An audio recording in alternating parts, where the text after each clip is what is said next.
আজকে আমি আবারও আপনাদের সামনে ক্লে নিয়ে হাজির হলাম। আসসালামু আলাইকুম, আপনারা সবাই কেমন আছেন? আলহামদুলিল্লাহ আমি ভালো আছি। তো আমি ক্লেগুলো দিয়ে সুন্দর একটা ডিজাইন করব। আসলে কি ডিজাইন করব ভিডিওটা আপনারা স্কিপ না করে দেখে যান সম্পূর্ণ। বর্তমানে ক্লে দিয়ে মিরর ডিজাইন খুব ভাইরাল একটি জিনিস, তাই ভাবলাম যে আমিও একটু ট্রাই করে দেখি কেমন হয়। তো এবার মূল ভিডিওতে চলে যাওয়া যাক। আমি বিভিন্ন কালারের ক্লে দিয়ে ফুল এবং পাতা তৈরি করেছি।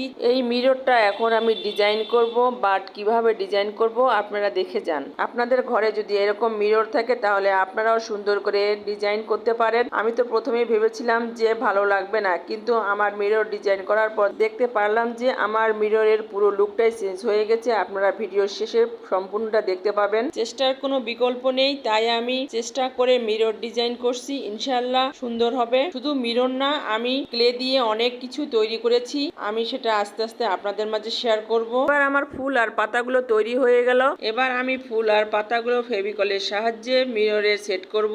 আমি আগে ফুলগুলো সব সেট করে নিলাম, তারপরে পাতাগুলো বসিয়ে দিলাম। ডিজাইনটা করতে গিয়ে আমার কাছে অনেক ভালো লাগলো। মনোযোগ দিয়ে কাজ করলে তার ফলাফল অবশ্যই ভালো হয়। এবার দেখবেন আমার মিররের ফাইনাল লুক। এই হচ্ছে আমার মিররের ফাইনাল লুক। তো আপনাদের কাছে আমার মিররটা কেমন লাগলো জানাবেন প্লিজ। আপনারা সবাই ভালো থাকেন, সুস্থ থাকেন। আল্লাহ হাফেজ। আসসালামু আলাইকুম।